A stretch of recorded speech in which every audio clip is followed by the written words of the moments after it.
Screen കാണുന്നുണ്ടല്ലോ അല്ലെ?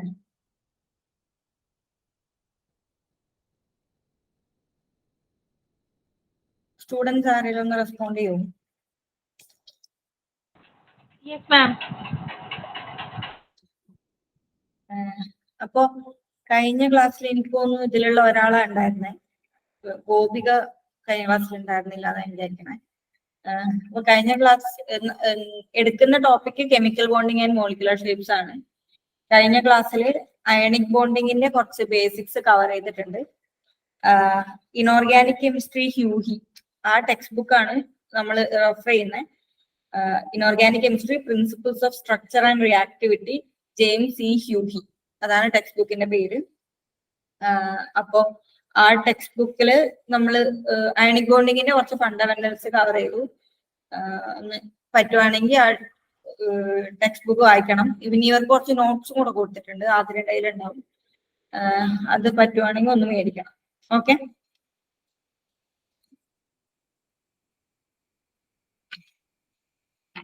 അപ്പോ കഴിഞ്ഞ ക്ലാസ്സിൽ ബോൺലാൻഡിന്റെ ഇക്വേഷന്റെ, അതായത് ബോൺലാൻഡിന്റെ ഇക്വേഷൻ എന്ന് പറയുന്നത് ഒരു ക്രിസ്റ്റൽ ഫോം ചെയ്യുമ്പോൾ ലാറ്റിസ് എനർജി കണ്ടുപിടിക്കാൻ വേണ്ടിയിട്ടുള്ള ഇക്വേഷൻ ആണ്. ബോൺലാൻഡിന്റെ ഇക്വേഷന്റെ ഡെറിവേഷൻ വേണമെങ്കിൽ പറയാൻ പറഞ്ഞായിരുന്നു, അപ്പൊ അത് വെച്ച് തന്നെ തുടങ്ങാം. അപ്പൊ ഈ എനർജി ഡയഗ്രവും കഴിഞ്ഞ ക്ലാസ്സിൽ എക്സ്പ്ലെയിൻ ചെയ്തതാണ്. നിങ്ങൾക്ക് ബ്രേക്ക് ചെയ്യണമെങ്കിൽ സംസാരിച്ച് തന്നെ ബ്രേക്ക് ചെയ്യണേ. ഞാൻ ആ മറ്റേ സ്ക്രീൻ കാണുന്നില്ല. ഓക്കെ, മെസ്സേജ് അയച്ചിട്ട് കാര്യമില്ല. ഓക്കെ അല്ലേ?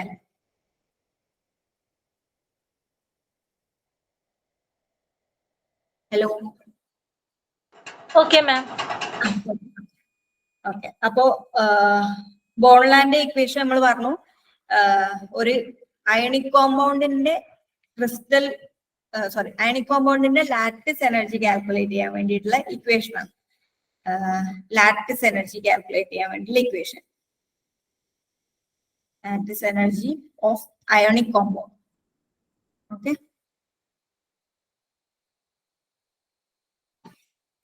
അപ്പൊ അതിന്റെ ബേസിക്സ് തുടങ്ങുന്നത്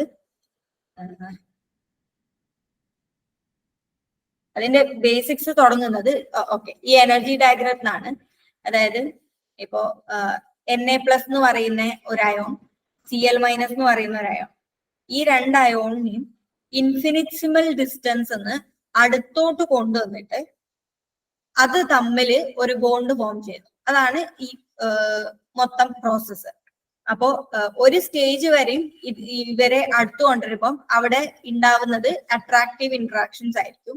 ബട്ട് ഈ എക്സ് ആക്സസ് എന്ന് പറയുന്നത് ബോണ്ട് ഡിസ്റ്റൻസും വൈ ആക്സസ് എനർജിയാണ്, പൊട്ടൻഷ്യൽ എനർജി. അപ്പൊ ഒരു സ്റ്റേജ് വരെയും അവിടെ അട്രാക്റ്റീവ് ഇന്ററാക്ഷൻ ആയിരിക്കും.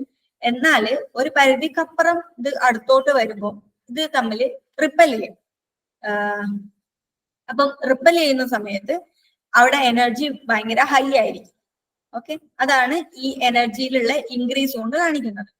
അപ്പൊ ഈ ഒരു പ്രോസസ്സിന് അതായത് ഇൻഫിനിറ്റ്സിമൽ ഡിസ്റ്റൻസ് എന്ന് ഈ അയോൺസ് വന്നിട്ട് ഒരു കോമ്പൗണ്ട് അയണിക് ബോണ്ട് ഉണ്ടാവുന്ന എനർജി കാൽക്കുലേറ്റ് ചെയ്യാൻ വേണ്ടിയാണ് ബോൺലാൻഡിന്റെ ഇക്വേഷൻ എന്ന് പറഞ്ഞു. അപ്പൊ അതിന്റെ ബേസിക് ഇക്വേഷൻ എന്താന്ന് വെച്ചാൽ equation to calculate electrostatic energy, അതാണ് അതിന്റെ ബേസിക് ഇക്വേഷൻ.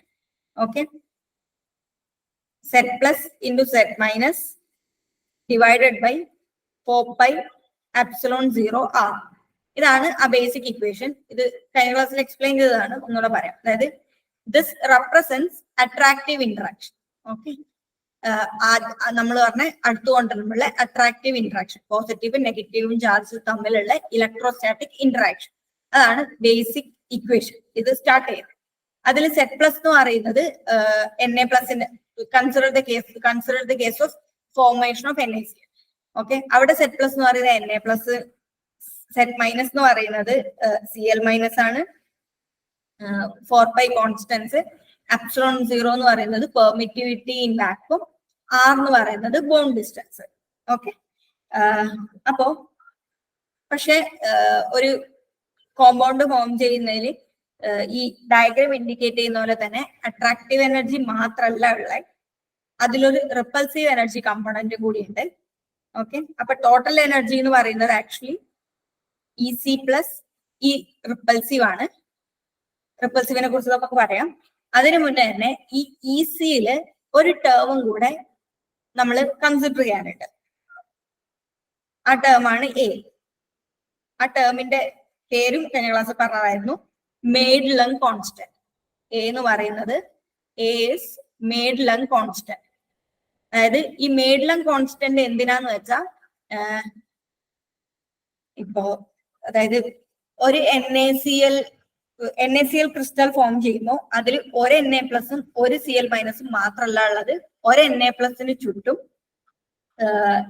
8 Cl- ഉണ്ട്. അതായത് coordination number of Na+ as well as Cl- is 8.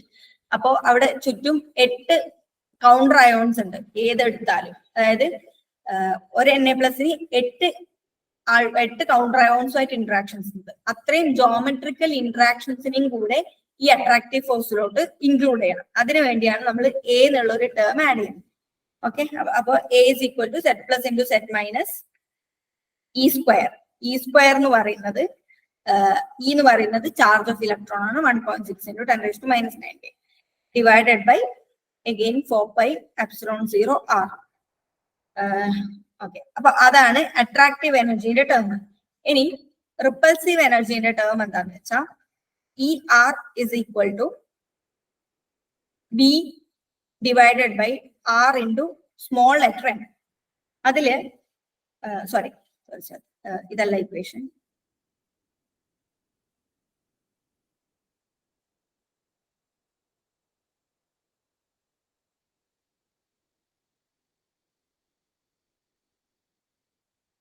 E repulsive is equal to B divided by R raised to N.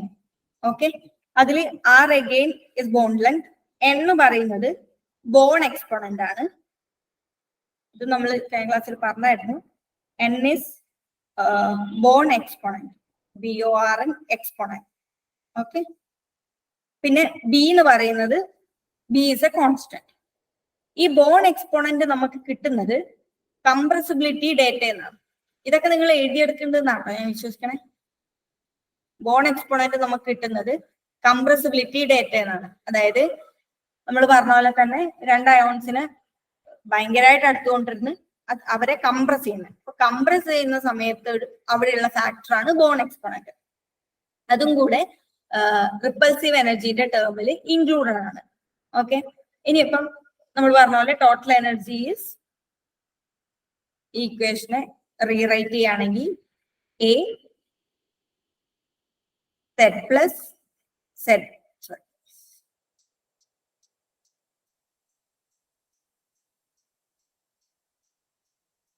minus E square divided by 4πε0 R. പിന്നെ ഒരു ടേമും കൂടെ ന്യൂമറേറ്ററിൽ വരാനുണ്ട്, N, Avogadro number. കാരണം നമ്മൾ ഒരു മോളിന്റെ ലാറ്റിസ് എനർജിയാണ് calculate ചെയ്യാൻ പോകുന്നത്. അതുകൊണ്ട് രണ്ട് എന്താ പറയാ കമ്പണന്റിലും അവോഗാഡ്രോ നമ്പറും കൂടെ വരും. എന്നും എഴുതാം, എന്നും എഴുതാം. Okay, R⁻⁻N. ഇതാണ് ടോട്ടൽ എനർജി എന്ന് പറയുന്നത്. അതില് നമ്മൾ ഈ പറഞ്ഞ എനർജി ഡയഗ്രത്തിലെ ഈ പോയിന്റ്, അതായത് ഇവിടെയാണ് ഈ അട്രാക്റ്റീവ് ഇന്ററാക്ഷൻ നടന്ന് ഏറ്റവും സ്റ്റേബിൾ ആയിട്ടുള്ള എനർജി, അതായത് അവിടെയാണ് ഫോം ചെയ്യുന്നത്. അപ്പം ഈ അവിടെയാണ് ഫോം ചെയ്തത് ഏറ്റവും സ്റ്റേബിൾ ആയി നിൽക്കുന്നത്. അപ്പൊ ഏറ്റവും സ്റ്റേബിൾ ആയ ഈ ഇക്വിലിബ്രിയം പൊസിഷനില്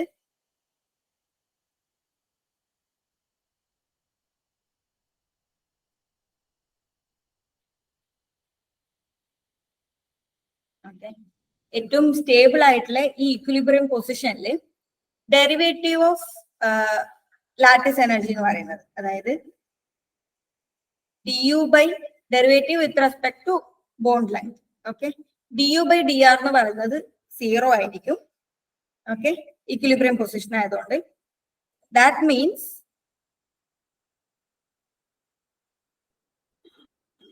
അതായത് ഈ സാധനം ലാറ്റിസ് എനർജി ആണെങ്കിൽ നമ്മൾ ഇതിന്റെ ഡെറിവേറ്റീവ് ആണ് കാണുന്നത്. അപ്പൊ ഈ ടേമിന്റെ ഒക്കെ ഡെറിവേറ്റീവ് ടോട്ടൽ ചെയ്താൽ A n Avogadro number z plus z minus e square divided by 4 pi epsilon 0 r square. Okay. Derivative ആണ് പറഞ്ഞു minus n nb divided by r raised to n plus 1. Okay. ഇതാണ് എന്താ പറയാ ഇതിന്റെ derivative ആയിട്ട് വരുന്നത്. അവിടെ since this derivative is equal to 0 നമുക്ക് ഈ ടേംസ് രണ്ടും ഇക്വേറ്റ് ചെയ്യാൻ പറ്റും. ഇക്വേറ്റ് ചെയ്ത് കഴിഞ്ഞാൽ ബോൺ എക്സ്പോണന്റ് ആയിട്ട് കാൽക്കുലേറ്റ് ചെയ്താൽ കിട്ടുന്നത് minus A set plus set minus e square r raised to n minus 1 divided by 4 pi epsilon 0 n. ഇതാണ് ബിക്കുള്ള ഇക്വേഷൻ ആയിട്ട് കിട്ടുന്നത്. എന്നിട്ട് ഈ ബിക്കുള്ള ഇക്വേഷൻ എടുത്തിട്ട് ഇതിന് ഇക്വേഷൻ 1 വിളിക്കുകയാണെങ്കിൽ ഇക്വേഷൻ 1 സബ്സ്റ്റിറ്റ്യൂട്ട് ചെയ്യും. ഇക്വേഷൻ 1 സബ്സ്റ്റിറ്റ്യൂട്ട് ചെയ്യുമ്പോൾ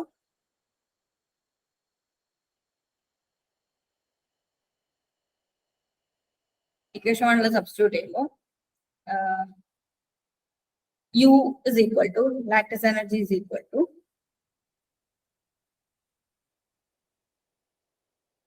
a z plus z minus n e square divided by 4 pi epsilon 0 r0. ഇത് ലാറ്റിസ് എനർജി ഇക്വിലിബ്രിയം ആയതുകൊണ്ട് r0 എന്ന് എഴുതാണ്. minus a n z plus z minus e square divided by 4 pi epsilon 0 r0 n.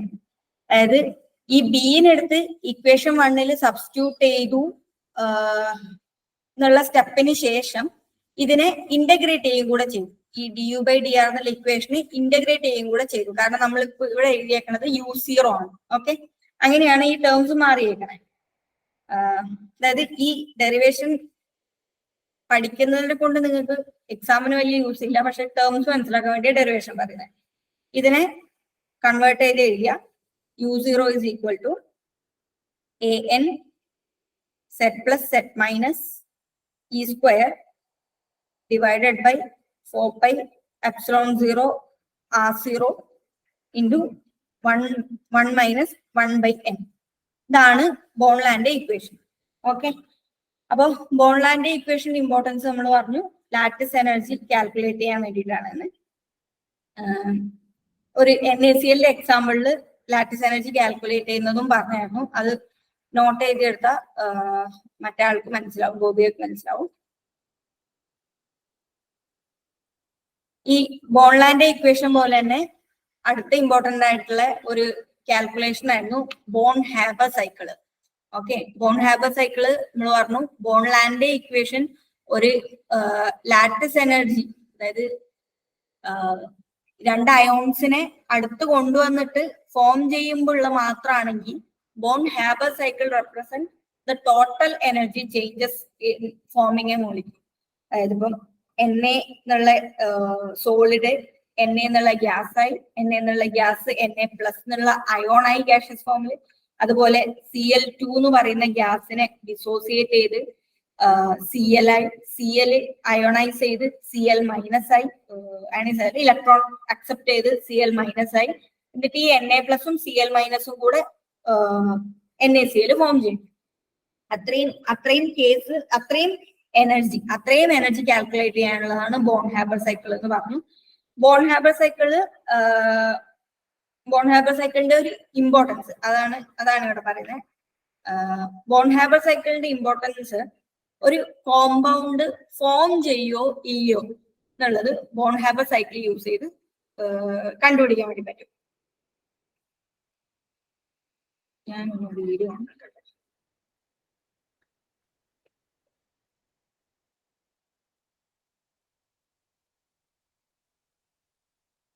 കാണുന്നുണ്ടോ?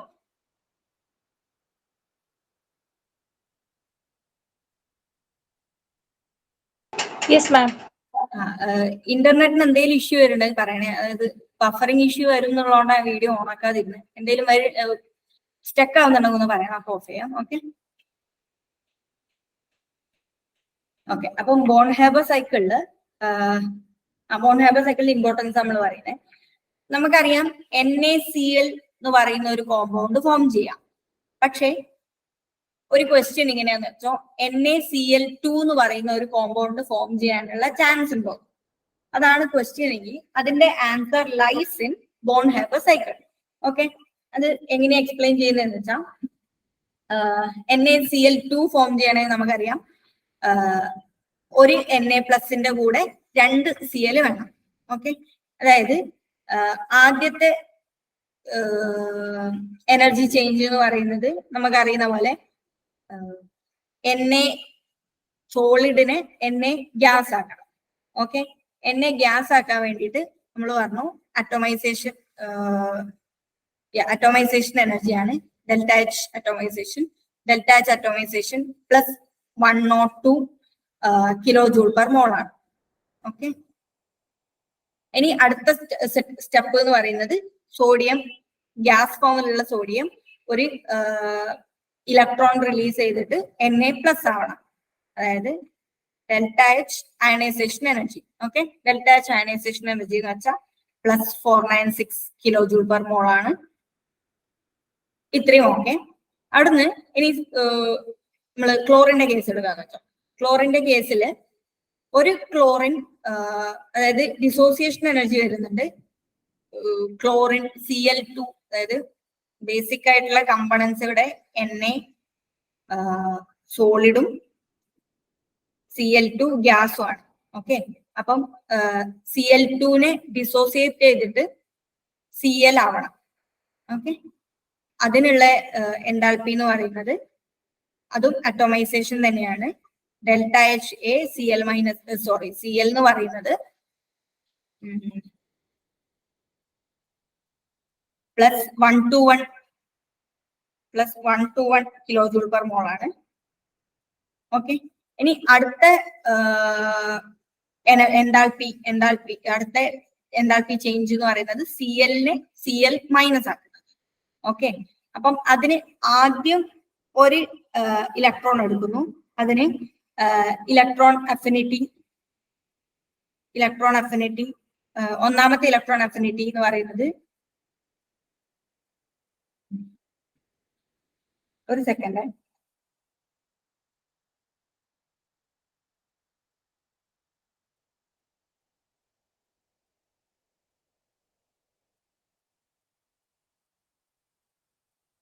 Okay okay, ഇവര് വേറൊരു രീതിയിൽ calculation കാണിച്ചിട്ടുണ്ട്.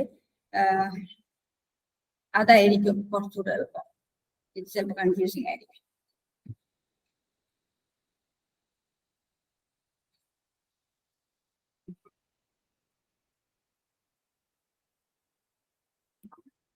അതായത്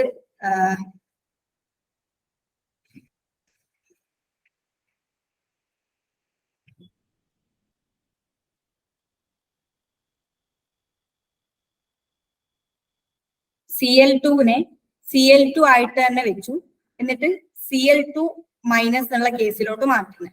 അപ്പം അവിടെ Na ആണെങ്കിൽ 2 Na+ ആയിരിക്കണം. ഓക്കെ, ഈ ഒരു സ്റ്റേറ്റിലുള്ള സിസ്റ്റത്തിനെ കൊണ്ടാണ് ഇവര് ഇവിടെ ഫോം ചെയ്യിക്കുന്നത്. ഓക്കെ, അപ്പം ഇവിടെ എന്തൊക്കെ എനർജി വരും നോക്കിയാൽ നമ്മൾ പറഞ്ഞ പോലെ Na-ന്റെ അറ്റോമൈസേഷൻ വരും. Na-ന്റെ അറ്റോമൈസേഷൻ പ്ലസ് 108. പിന്നെ അടുത്തത് Na-ന്റെ ഫസ്റ്റ് അയണൈസേഷൻ, അതായത് ആദ്യത്തെ ഇലക്ട്രോണെ റിലീസ് ചെയ്യുന്നത് പ്ലസ് 496 വരും. Na-ന്റെ അടുത്ത അയണൈസേഷൻ, ഓക്കെ, 2 Na+ ആണല്ലോ, I2 എന്ന് പറയുന്നത് പ്ലസ് 4562 വരും. അതായത് ആ എനർജീന്റെ വാല്യൂ ഒന്ന് നോക്കണം. ഒരു Na+ ഫോം ചെയ്യാനാണെങ്കിൽ എപ്പോഴും പോസിറ്റീവ് എനർജി എന്ന് പറയുന്നത് നമുക്ക് ഫേവറബിൾ അല്ല എന്നുള്ളത് നോക്കണം. കാരണം നെഗറ്റീവ് ആണ് എപ്പോഴും സ്പോണ്ടേനിയസ്. അതിന് തന്നെ അതായത് നമ്മൾ എൻഡോതെർമിക് റിയാക്ഷൻ എനർജി കൊടുക്കുകയാണ്. അതിന് തന്നെ നമ്മൾ ഏകദേശം ഒരു 500 kJ/mol എനർജി കൊടുത്തു. രണ്ടാമത്തെ അയണൈസേഷന് വേണ്ടിയിട്ട് നമ്മൾ 4600 അടുത്ത് എന്താ പറയുക എനർജി കൊടുക്കണം. അവിടുന്ന് തന്നെ നമുക്ക് റിയാക്ഷന്റെ ഫീസിബിലിറ്റി ഊഹിക്കാം. എന്നാലും ഈ ബോൺഹൈബർ സൈക്കിൾ കംപ്ലീറ്റ് ചെയ്യാം. പിന്നെ അടുത്ത ടേം എന്താന്ന് വെച്ചാല് ഡെൽറ്റ എച്ച് ഇലക്ട്രോൺ അഫിനിറ്റി രണ്ട് എന്താ പറയാ ക്ലോറിൻ രണ്ട് ക്ലോറിൻ എന്നുള്ള രീതിയിൽ എടുത്തിട്ട് അതിനെ -698 എന്ന് കൊടുത്തു. അപ്പം ഇത് ടോട്ടൽ ചെയ്ത് വരുന്ന സമയത്ത് ഇനിയിപ്പം അടുത്തൊരു ടേം ഉള്ളത് ലാറ്റിസ് എനർജി -2180. ഓക്കെ, പിന്നെയുള്ളതും ഞാൻ നേരത്തെ പറഞ്ഞ delta H atomisation of Cl 242. അപ്പം ഈ എനർജി ഒക്കെ ടോട്ടലി കാൽക്കുലേറ്റ് ചെയ്ത് വന്ന +2530 കിലോ ജൂൾ പെർ മോൾ ആണ്. ഇതൊക്കെ ഈ കൺസെപ്റ്റ് മനസ്സിലാൻ വേണ്ടി മാത്രം പറയുന്നതാണ്. അതായത് +2530 കിലോ ജൂൾ പെർ മോൾ അത്രയും എനർജി നമ്മൾ ആ സിസ്റ്റത്തിലോട്ട് കൊടുക്കണം NaCl2 എന്ന് പറയുന്ന കോമ്പൗണ്ട് ഫോം ചെയ്യാൻ. അപ്പൊ അതുകൊണ്ടാണ് ഈ സാധനം ഫീസിബിൾ അല്ല എന്ന് പറയുന്നത്. അപ്പൊ ഇതിനിപ്പോ ഒരു സിമ്പിൾ ആയിട്ട് ചോദിക്കണമെങ്കിൽ എന്തെങ്കിലും ഒരു അൺയൂഷ്വൽ ആയിട്ടുള്ള കോമ്പൗണ്ട് തന്നിട്ട് ഇത് ഫോം ചെയ്യുന്നില്ല എന്നാണെങ്കിൽ എന്തായിരിക്കും ഇതിന്റെ ജസ്റ്റിഫിക്കേഷൻ എന്ന് വെക്കാം. അപ്പൊ ബോൺഹൈബർ സൈക്കിൾ അനുസരിച്ചായിരിക്കും ഇത് ഫോം ചെയ്യാത്തത്. ഓക്കെ, ഇവര് പിന്നെയും വേറെ എക്സാമ്പിൾസ് പറഞ്ഞിട്ട് എന്തുകൊണ്ടാണ് ചില കോമ്പൗണ്ട്സ് ഫോം ചെയ്യാത്തതെന്ന് പറയുന്നുണ്ട്. ഓക്കെ, ഇനി അടുത്ത ഒരു ഇക്വേഷൻ അല്ല, അടുത്തൊരു ഫാക്ടർ നമ്മൾ മനസ്സിലാക്കേണ്ടത് കപ്പുൻസ്കി ഫാക്ടർ ആണ്.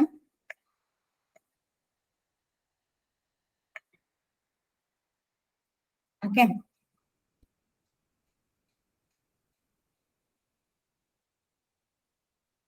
AAPUSTINSKII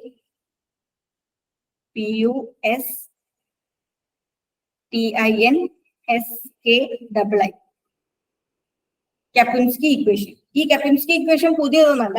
അതായത് നമ്മൾ നേരത്തെ കണ്ട മേഡ്ലൻ കോൺസ്റ്റന്റ് ഉണ്ടല്ലോ A. ഓക്കെ, ആ മേഡ്ലൻ കോൺസ്റ്റന്റ് അൺനോൺ ആണെങ്കിൽ ആ മേഡ്ലൻ അതായത്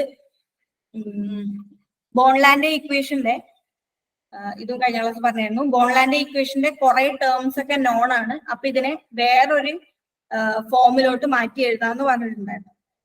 അതില് മേഡ്ലൻ കോൺസ്റ്റന്റ് അൺനോൺ ആണെന്ന് വെച്ചു. അതായത് മേഡ്ലൻ കോൺസ്റ്റന്റ് കിട്ടാൻ ഒരു ടേബിൾ ഉണ്ടായിരുന്നു ടെക്സ്റ്റ് ബുക്കിൽ എന്ന് പറഞ്ഞിട്ടുണ്ടായിരുന്നു. ആ അതായത് അവർ എക്സ്പെരിമെന്റലി കാൽക്കുലേറ്റഡ് ആണ്. അപ്പോ എക്സ്പെരിമെന്റലി ഇതുവരെ കാൽക്കുലേറ്റ് ചെയ്യാത്ത ഒരു മേഡ്ലൻ കോൺസ്റ്റന്റ് ആണ് നമ്മുടെ സിസ്റ്റത്തിന്റെ എങ്കിൽ എങ്ങനെയാണ് ലാറ്റിസ് എനർജി കാൽക്കുലേറ്റ് ചെയ്യുന്നത്? അതാണ് കപ്പുൻസ്കി ഇക്വേഷൻ. അവിടെ U0 = 120,200. ഓക്കെ, അതാണ് ആ value. Number new set plus set minus divided by R0 into 1 - 34.5 divided by R0. ഇതാണ് കപ്പുൻസ്കി ഇക്വേഷൻ. അതിൽ ന്യൂ എന്ന് പറയുന്നത് nu is number of ions per molecule of the compound. Nu is number of ions per molecule of the compound. Okay,